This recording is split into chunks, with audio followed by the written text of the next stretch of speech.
Are you a manager who is eager to change the trajectory of your career? I have spent the last 23 years as a Fortune 50 leader learning from other industry leaders how to break free from limiting beliefs and habits. On the Might in Motion podcast, we focus on the 4 M's: motivation, momentum, mindfulness, and might. We bring you leaders from Fortune companies, doctors, and entrepreneurs. Their stories of living their own might in motion will inspire you to create your own action plan and achieve your goals. Welcome to Might in Motion. Today's episode of Might in Motion is brought to you by Pantheon FM, Fortunes Magnified. Pantheon FM is changing the world through entrepreneurship. In this community, you will find everything you need to create, amplify, and monetize your world-changing business. Join us at pantheon.community/register/LAUA. Today, I welcome Erin Marcus, the CEO of Conquer Your Business. It's an international company helping driven entrepreneurs and small business owners get the financial and emotional freedom they need to build a business and a life they're proud of. Having made the successful leap from corporate executive to entrepreneur, Erin uses that experience, along with her MBA education and street smart upbringing, to help her clients reach heights they never dreamed possible and have fun doing it. Erin is also an international speaker and the host of Ready Yet podcast. Welcome to Might in Motion, Erin. I sound so fancy when you say all that. You are fancy. And I'm excited because we've met virtually a few times. Yes. And at the time of this recording, we had just met in person last week, and I adore you. This is awesome. I'm excited. You're amazing. And I'm thanking you for having me join you today. So now that we're done with the Love Fest, tell us a little bit about your backstory. Tell us more about, how you ended up where you are now. I always laugh about, I'm like, the full-on Marvel origin story, right? Yes. Right. We'll give you the Cliff Note version. The things that mattered, right? The things that helped me be able to do what I do. So I grew up in the Chicago public school system in the 70s and 80s. And the reason that's important is I grew up with people from 22 different countries. Yeah. Nobody spoke English. Nobody had any money. We were just trying to figure it out. And it was the 80s. So who are we kidding? Our parents weren't really taking care of us. Right? We were kind of out on our own, feral Gen X, right? I love it. Right. But what I learned is how to communicate with people, and that people are just people. Right. And then for undergrad, I actually have a degree in journalism. And when you're a student and a reporter, as opposed to when you're just a reporter, but when you're a student and a reporter, they just open doors to you. And once again, I was able to learn that people are just people. And this time it was because I had these opportunities to interview high-level government officials. I covered murder trials. I did things that I really otherwise wouldn't have had access to. And so once again, I learned people are just people. And this time around, I also learned how to communicate with intent, which becomes very, very important, right? Somewhere along the way, I went from juvenile delinquent to driven.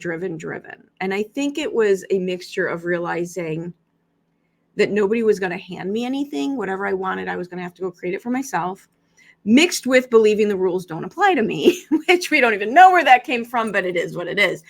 Zero entitlement, but also zero expectations of what I was not allowed to do, right? That just isn't a thing in my world.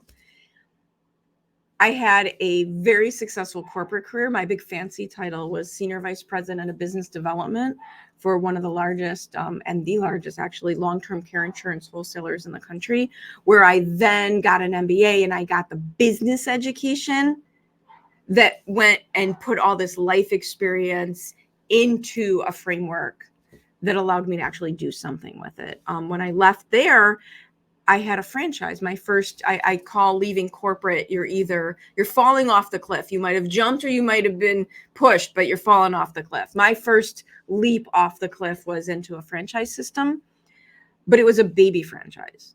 So they didn't have a lot of the processes. They had some things in place, but what that allowed me to do is create my own version of it. And I got my office to the top 10 out of 200 in about 18 months. And so the franchisor then hired me to train new franchises, speak at their conferences, do all the things. And then I realized, oh my God, that is so much more fun than doing what it was that the business was doing. And that's where I really am today. I stayed in that mode, helping small businesses really create growth strategies, creating scaling strategies, creating go-to-market strategies that give the business owner the freedom that they were looking for when they started their business, and somehow, went down the rabbit hole of reaction mode number one, pinball, instead of freedom. So how do we get back to that? How do we make money? How do we get to keep more of it? How do we build our business on our terms? That's the cliff notes. Yeah, and I love the cliff notes because I heard as I get older, I notice the story gets longer. I'm gonna have to truncate it more. Yeah, but don't skip out on being a Gen X, please. We already get forgotten enough. It says it all. It does. Now, you talk about how you really love helping the small business owner get back that freedom, right? Which is what they were going after.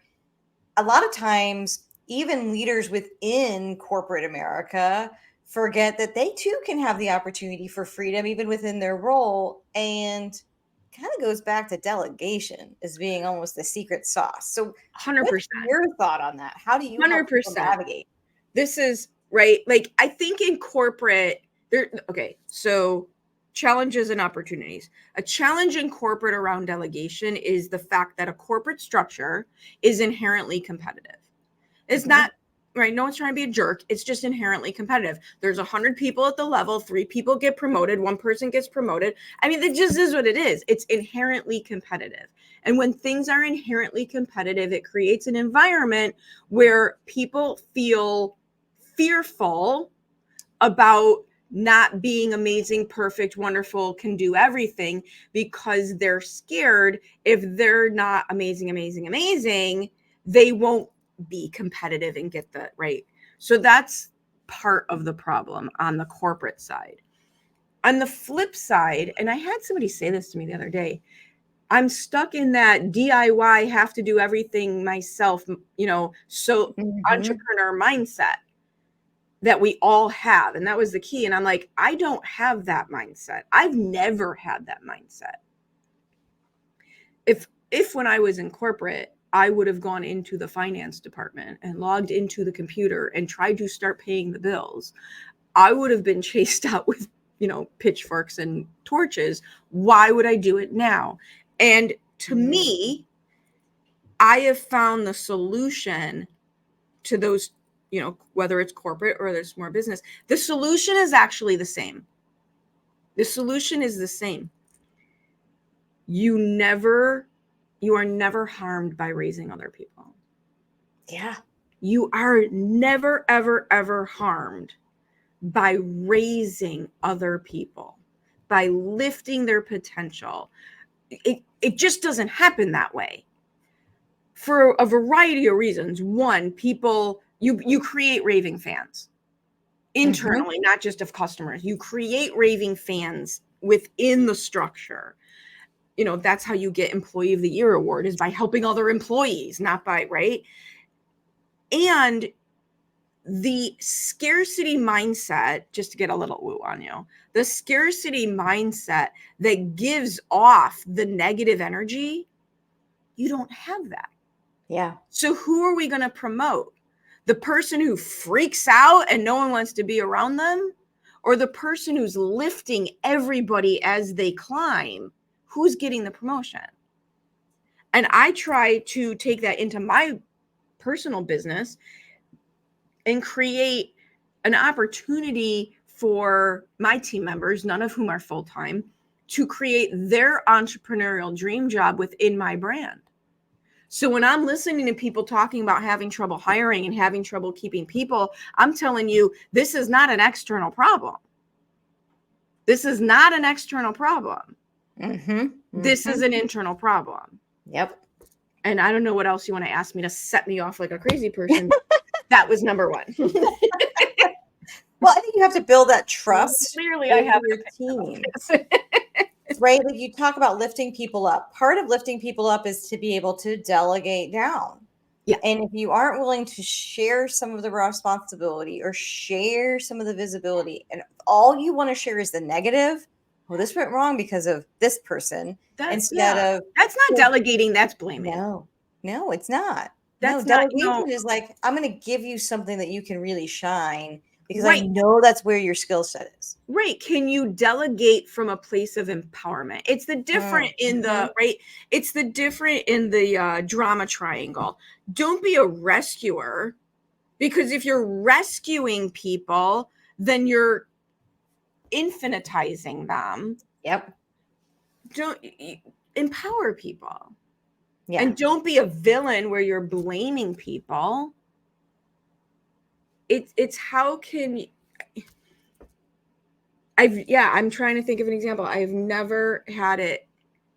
The other thing about delegating that I laugh about, because this is my approach to it, the reason I'm able to look somebody in the eye, especially like in a sales conversation as a small business owner, and just hands down tell you what I'm really, really good at. One, I've spent the time, money, energy, and effort to be able to just do that. But two is I will also look you in the eye and tell you all the things that I can't do.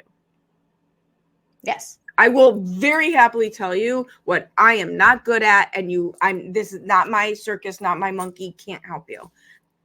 Those go together very well. Yes. Yes. And it's a version of delegating. It's important too to know what you like and don't like. Right. So I could have somebody come to me, like you mentioned, I could go to the finance computer and they'll chase me out with bats. They would have to chase me in with pitchforks and torches because I don't want to be there. That would be the website department for me. Yeah. The tech department. Yeah. One, no good can come of me being in there. Two, they don't want me in there. Three, I'm scared of the room. Yes, I totally get it. Right. So it's knowing too, to your point, know your worth. Know where your value is. And sometimes that means not taking some opportunities so you can focus on the opportunities that are really going to allow you to shine. That's huge. That's huge. It's a very fearful scarcity mindset that has people saying yes to things. That's out of fear, right? You're saying yes to something you can do instead of saying no to something you really shouldn't do it. Yes. It's kind of like wearing spandex. Just because you can doesn't mean you should, right? Like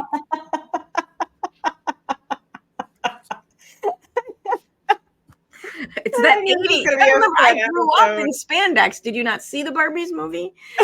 No, I didn't. I watched it on the plane as I was flying to where you and I were just in Salt Lake City. I watched it on the plane. Oh it was awesome. It was fun. So you talk a lot about building trust and value within teams and with your clients because you've done both. Yep. So what are some tips or tricks that people that might be new going into the entrepreneur space or people that are now new managers, they've only been individual contributors, what are some things that they could do to start building trust and adding value with their teams or with new clients? I would say, in addition to recognizing the greatness in others and working to uplift more greatness in others, create a space where you're allowed to make a mistake without getting hit over the head. Like, I cannot emphasize this enough. Create a safe space to make a mistake. When you don't have room for error, your team will start lying to you. Yes. They will start hiding things from you. I have, this was awesome. This was my last business. So my last business was working with families with aging parents through the downsizing process, whether they were moving, estate sales, right? What do you do with all the stuff? We handled the logistics of all the stuff. And we used to have online auctions and estate sales. And one of my team members, she was in charge of all that. We had this incident with a treadmill. The details are unimportant, but we had this incident with a treadmill. And at the end of the day, here's Joan and I sitting down, debriefing about the incident. And what I said to her is, I get it. I was trying to determine, was this a people problem or a process problem? Mhm. Because if it's a process problem, we can fix the process. If it's a people problem, tell me so we know what to do. And the bottom line was, what I said to her was, I get it. I understand why all of it happened, and we literally don't have a long enough show for me to go into what happened. It was that nuts over a treadmill. I mean, it seriously, it included the state attorney general. We're talking about a used treadmill here, people. But I was sitting there, and I say to her, I get it. I totally get it. But why did you lie to him? Why did you lie to the customer? And she looked me dead in the eye and said, because I panicked. And I said, great. You know what that tells me? There's not a problem. That was a one-off. There's not a problem. You panicked. I get it. I would have panicked. I mean, again, attorney general used treadmill. This was nuts. Snowstorm. Like, seriously, you can't make it. So what if I had created an environment where she was not allowed to make a mistake, where she was not allowed to be honest with me, where she didn't feel safe to tell me, I just screwed that up? I could have spent tons of time and resources trying to create a process that wasn't broken. I could have spent tons of time and resources trying to solve a people problem that didn't exist. But instead, we just laughed because I knew that was never going to happen again. Right. It just wasn't. That's why, that's why it's my number. I don't know what you could put them in either order. Build people up, create it. And I will tell you, I used to, when I was first married back in my 20s, you could see in the relationships who didn't create a safe space for their significant others to be honest. Yep. You can just see it because they're all lying to each other. And it's not because the person lying is a jerk. Half the time it's because the person being lied to is forcing that environment. It's both sides. So what can you do to empower and grow and uplift your people? Understanding everything will break. And we do this. The other piece of doing this is be the first one to talk about what you screwed up. Like, I always go first. In our meetings, we have regular meetings about what went right and what broke. That's what we call it. What's gone right, what broke. I'm always first to talk about what I broke. I put all my mistakes and what I didn't do, and I go first. I go first to set the stage, to show, walk your talk. I talk about the big things that I messed up. I talk about the stupid things that I messed up.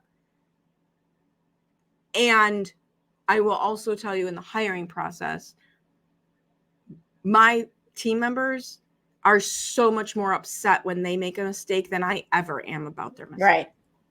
We are, if you are not an emergency room surgeon, there is almost no mistake we can make that we can't just kind of fix. Right. That makes sense to me, because you're right. Unless you're in that emergency room situation, it's just certain jobs where great. Most of us have jobs with room for error. Yes. And if you can create those guardrails, those bumpers, if you want to in the call gutters, it, right? Whatever analogy you want to use, it gives you the opportunity to show grace, right? Because you've developed it, and then your team at times, they may test that because they could have had a toxic leader before. Yeah. So they know, okay, I made this mistake. Oh, wait, she responded that way? Okay. Well, let's see if that happened. Like, did it happen again? Did it happen again? What point is it going to turn? Now, you also, if you have somebody who is constantly not hitting metrics, or is a toxic part of the team, that's different. That is so different than making an honest mistake. Right. A mistake is a mistake, and we're all humans, and humans are messy, and humans make mistakes. Not doing your job is not a mistake. Correct. So you recently talked about having a client acquisition system. And I love sitting in on this presentation that you gave. It was phenomenal. And I love to, now we don't have a ton of time. We only got about 7 minutes. 2-hour workshop. I don't know how much 2-hour workshop. But I loved how you approached the mentality of the client acquisition system. And I'd love to maybe share some highlights on how you diversify, how you approach building your brand, right? And that building your brand could be for anybody, right? It's not necessarily an entrepreneur, but everybody has a personal brand. On how you can do that by having ones that are really action oriented versus passive, and it was just a really cool presentation. And I hope everybody hires you to go hear the full 2 hours or more. Well, and I will tell you, in a 2-second pat on my own back, it's one of the things that I talk about that I've not come across elsewhere. It really is. I don't know how I like to take credit for it. I couldn't tell you how this happened. Like, I couldn't tell you where this. It's just observations, right? Yep. So a client acquisition system, number one of the biggest problems I watch small business owners have is they don't have a client acquisition system. They go out and they do random acts of marketing, right? They do random acts of marketing when they are panicked enough about needing their next client. And then they get some clients and then they stop doing any acts of marketing. Right. So by definition, and I make this line very simple to make my life very simple, marketing is everything you do to create awareness that you have a business. Sales is the mutually agreed upon conversation we enter into to decide if we want to exchange money for services. If you haven't agreed to be there, it's not a sales conversation. Pitching me via LinkedIn DM is not a sales conversation. I didn't agree to be there. Half the time, I didn't even agree to be your friend, right? Like, why are we doing this? So if a client acquisition system is a predictable, repeatable, systematic approach to obtaining clients, marketing, what are we doing? When what you were alluding to is, I like to go through that system, through my marketing strategies over tactics every single time, to make sure I don't have all my eggs in one basket. And by that, I mean, some strategies are active in nature and some strategies are passive in nature. Whether or not something's active or passive is dependent on how much influence, not control, influence you have over the other person engaging with you. Posting on social media is a passive activity. You have no influence over whether or not someone actually sees it or whether or not someone likes it or shares it. You have no influence because you're not there when it happens. Networking is active. I can walk up to you. We are both there to network. I can say hi. I can smile. I can ask you questions. I can get to know you. I have influence in the moment over you interacting with me. So you have to make sure when you're trying to build your business that your majority of your activities are active in nature, because they have a shorter length of time for a return on your investment. And you have more influence over whether or not they work. And the mistake I watch is that too many small businesses engage purely in passive activities, posting on social media, sending things via mail, email newsletters, drip campaigns. Those are all great things, but they are passive in nature. It doesn't mean someone doesn't jump the process and reach out to you. That's great, but it's the anomaly, not the norm. And so when I am creating a client acquisition system, I am looking on average to do 2 active strategies backed up for re-engagement with 1 passive strategy, right? So I spoke at an event. I networked at that event. Those are both very active. And then I follow up by friending you on LinkedIn, friending with you on Facebook, and posting and engaging and showing you my content in that way. Yeah. So you learn more about me, right? The other mistake I watch people make is they put all their eggs in one basket in either a growth mode or a nurture mode. Mm-hmm. You need to continually growing your audience. Small business owners seriously underestimate the number of people that have to be aware of your business at the top of a pipeline. And so they don't do enough audience growth. They only do audience nurturing. So I believe it's even next week. You're going to be on my podcast. Yes, So I think so. Right. So that's a perfect example. For me, being on your podcast is growth. I get to meet new people. But for me, my podcast is nurture. Those people already know me. Yes. You have to have this balance between active and passive, nurture and growth, long-term ROI and short-term ROI. And when I say that, people go, oh my God, how do I do all those things? It's not about doing all of the things. Right. It's about doing a couple of things. Right. A couple of things that tick the boxes. So that and gives you the variety. Gives you the variety you need to meet the people, to have the influence, to get the return on your investment. And then we put all sorts of automation and we make your life easier. Like, it doesn't have to be hard. Yeah. It has to be intentional. It does not have to be hard. I love it. That's my I love it. And like I said, like you keep setting me up. I told you in the green room that I've reread my notes from your section a few times, and I know that because I like to do that, like just reread, and then I can go back and I can evaluate. It's probably the engineer in me where I want to engineer a solution. But that's exactly what you need to do. That's the mistake people make. You need to reverse engineer your solution. Every decision you make about which tactics to put into those strategies are all based on what it is you're trying to do. Yes. Yeah. I love it.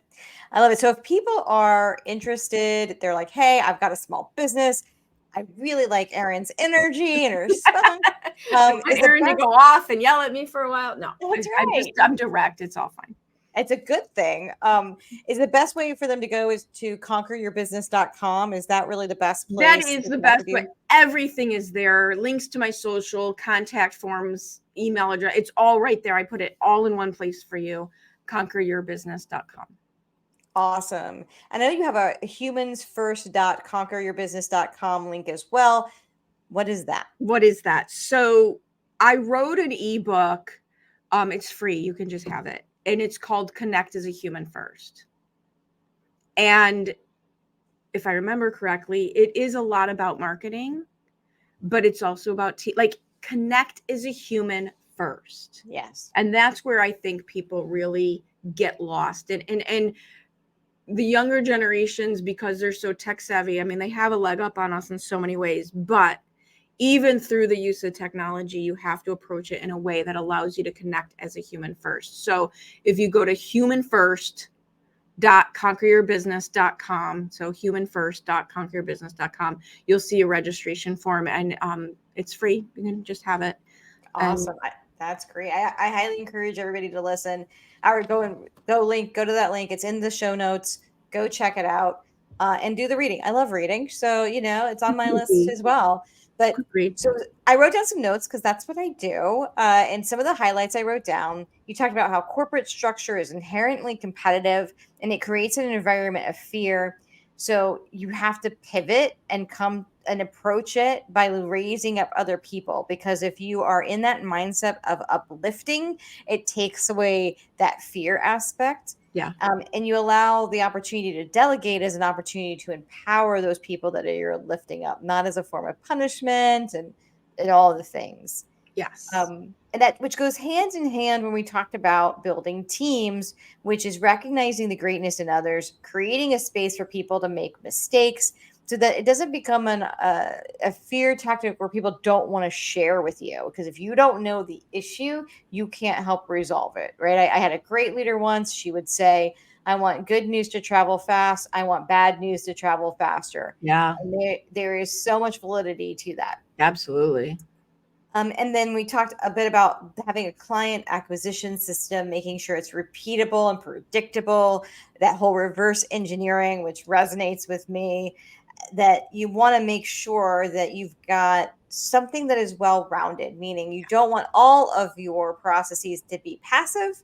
You want there to be that almost 2 to 1 active to 1 passive approach, because you can't, doing everything is insane in this world, right? And all the different ways you could market. Yeah, But if you really want to start closing sales, you have to be strategic on where you're investing your time. totally. So Good thank job. you, Good for sharing recap. my nuggets, my You got it. friend. If only it were that easy. Everyone would know. do it. I know. Well, that's why they have you. And I'm so glad that you joined us today on Might in Motion. Thank you so much for joining us today. Thank you for having me. You know, I love chatting with you. Thank you for tuning into Might in Motion. If you learned something about motivation, momentum, mindfulness, or might, please like, comment, and share. Thank you.